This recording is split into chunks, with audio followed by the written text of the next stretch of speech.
This channel does not promote any violent, harmful, or illegal activities. All content provided by this channel is meant for an educational purpose only.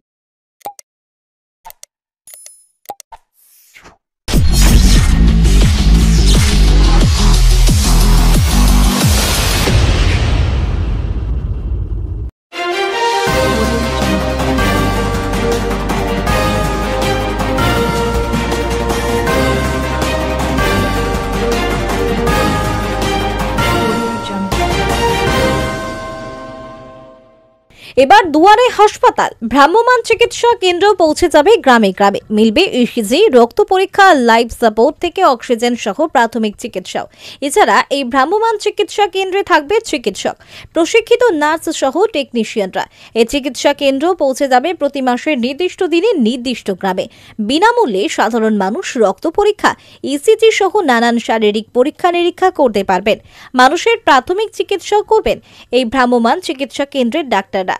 Hooghly জেলার 18টি বিধানসভার মধ্যে প্রথমে 10টি বিধানসভাকে 10টি এই ভ্রাম্যমাণ চিকিৎসা কেন্দ্র প্রদান করা হয় স্বাস্থ্য দপ্তরের তরফে। শনিবার বলাগড় বিধানসভার সিজা কামালপুর গ্রাম পঞ্চায়েতে এই ভ্রাম্যমাণ চিকিৎসা কেন্দ্রের আনুষ্ঠানিক উদ্বোধন করা হয়। উপস্থিত ছিলেন হুগলি জেলা পরিষদের সভাধিপতি রঞ্জন ধারা, সদর মহকুমা শাসক অয়ন নাথ, জেলা মুখ্য স্বাস্থ্য আধিকারিক মৃগাঙ্ক মৌলিকর সহ স্থানীয় ব্লক এবং পঞ্চায়েতের আধিকারিকরা। শহরে এবং ব্লকের হাসপাতালে চিকিৎসা পরিষেবা পেয়ে থাকেন সাধারণ মানুষ, কিন্তু প্রত্যন্ত গ্রামে যারা বাস করেন তাদের হাসপাতালের পরিষেবা গ্রহণ করতে দুর্গম হয়ে ওঠে। পাশাপাশি বেসরকারি পরীক্ষা কেন্দ্র থেকে এইসব পরীক্ষা করতে অনেকটাই ব্যয়বহুল হয়। এই ভ্রাম্যমাণ চিকিৎসা কেন্দ্র সাধারণ মানুষের অনেকটাই উপযোগী হয়ে উঠবে। এই বিষয়ে জেলা মুখ্য স্বাস্থ্য আধিকারিক মৃগাঙ্ক মৌলিকর বলেন, যে সমস্ত এলাকায় যাতায়াত ব্যবস্থার সমস্যা রয়েছে সেই সব স্থানে চিকিৎসা কেন্দ্র পৌঁছে যাবে। গাড়িতে ডাক্তার, নার্স, টেকনিশিয়ান সব সময় থাকবে। গাড়িতে সমস্ত স্বাস্থ্য পরীক্ষা, ল্যাবরেটরি টেস্ট হবে। পরীক্ষার সঙ্গে সঙ্গে রোগীর হাতের রিপোর্ট দিয়ে দেওয়া হবে। আগামী দিনে যাতে ভ্রাম্যমাণ এক্স-রে সুবিধা দেওয়া যায় সে বিষয়ে পরিকল্পনা চলছে। ব্যুরো রিপোর্ট, আমার কলকাতা নিউজ। একটি শুভ দিন। আমাদের মাননীয় মুখ্যমন্ত্রীর উদ্যোগে এই ভ্রাম্যমাণ মোবাইল মেডিকেল পরিষেবাটা চালু হলো আমাদের ডিস্ট্রিক্টে। আমরা 10টি গাড়ি পেয়েছি। তো আজকে আমরা বলাগড় দিয়ে শুরু করলাম। আগামী সোমবার থেকে বাকি 8টা ব্লকে শুরু হবে। তারপরে আগামী বুধবার বা মঙ্গলবার থেকে তারকেশ্বরে শুরু হবে গাড়িটা এলে পরে।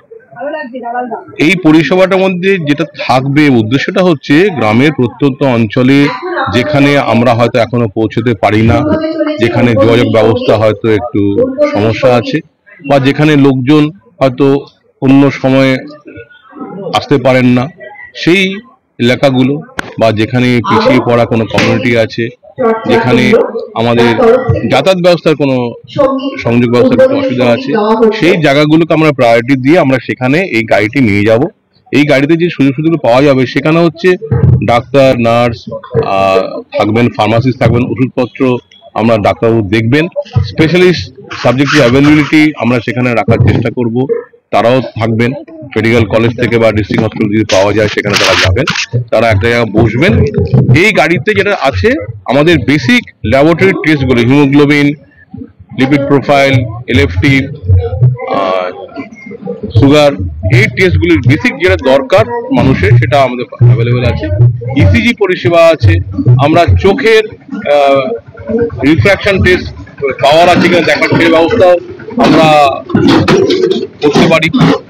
আর পরবর্তীকালে যদি এক্স-রে কিছু আছে, পোর্টেবল এক্স-রে যদি পাওয়া যায় সেটাও পরিকল্পনা আছে, তাহলে আমরা অন দ্য স্পট এই টেস্টগুলো করবো। সঙ্গে সঙ্গে রিপোর্টগুলো আমরা 1-2 ঘন্টার মধ্যে সবাইকে রিপোর্টগুলো দিয়ে যথাযথ তার চিকিৎসার বন্দোবস্ত করবো এবং ওষুধপত্র আমরা দিয়ে দেবো। মানে এটা হচ্ছে on the spot hospital, running hospital টাইপের মতন হবে। এখানে কিন্তু আমাদের অক্সিজেন পরিষেবাও থাকবে, যদি কাউকে শ্বাসকষ্টের রোগী থাকে, নেবুলেশন দেওয়ার দরকার থাকে সেটাও আমরা দিতে পারবো। এটা যদি করতে পারি তাহলে কিন্তু একটা দিগন্ত আমাদের খুলে যাবে, যেখানে আমরা একদিন পৌঁছতে পারতাম না। তো আমাদের যেটা একটু জিজ্ঞেস করছেন যে প্ল্যানিংটা লোকে কিভাবে জানবে, আমরা পঞ্চায়েতে বসে পিআরআই মেম্বারদের সঙ্গে বসে সেই এলাকার কোথায় কোথায় ক্যাম্প করে তার একটা আগাম সূচি আমরা এক মাস আগে থাকতে আমরা তৈরি করব।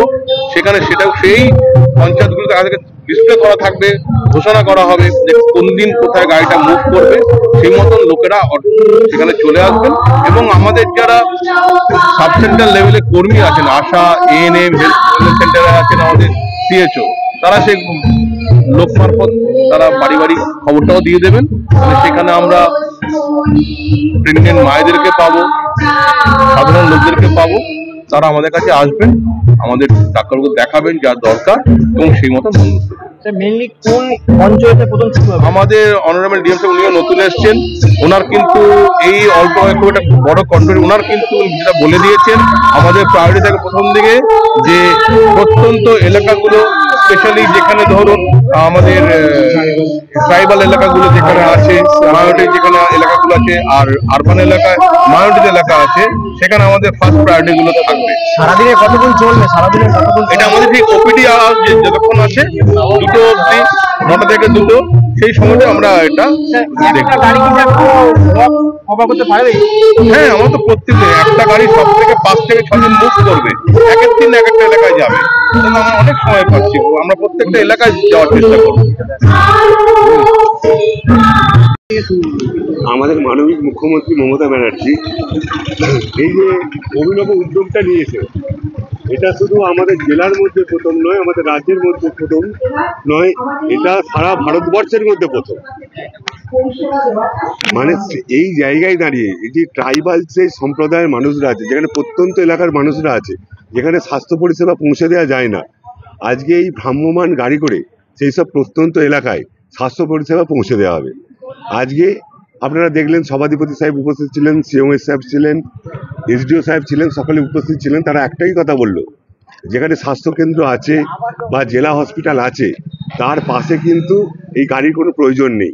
এই গাড়িটার এই ভ্রাম্যমাণ স্বাস্থ্য পরিষেবাটা যে সমস্ত প্রত্যন্ত গ্রাম আছে যেখানে স্বাস্থ্য পরিষেবা পৌঁছয় না, সেই গ্রামে ঘুরে যেগুলো ট্রাইবাল যারা আছে, যারা হয়তো বয়সের ভারে হোক, অর্থাভাবে হোক, হসপিটাল পর্যন্ত পৌঁছতে পারে না, তাদের জন্য কিন্তু এই পরিষেবা। এটা আমাদের মাননীয় মুখ্যমন্ত্রীর একটা অভিনব উদ্যোগ। আশা করি এটা অন্য প্রকল্পের মতো বিশ্বর মাঝে এটা একটা রেখাপাত করবে। অনেকে বলছে দুয়ারে সরকার ছিল, দুয়ারে রেশন ছিল, এবার দুয়ারে স্বাস্থ্য। একদমই ঠিক তাই। যেমন দুয়ারে সরকার এসছে, দুয়ারে রেশন পৌঁছে গেছে, ঠিক স্বাস্থ্য পরিষেবাটাও আমাদের মাননীয় মুখ্যমন্ত্রী প্রত্যেক মানুষের দুয়ারে দুয়ারে পৌঁছে দিতে চাইছে।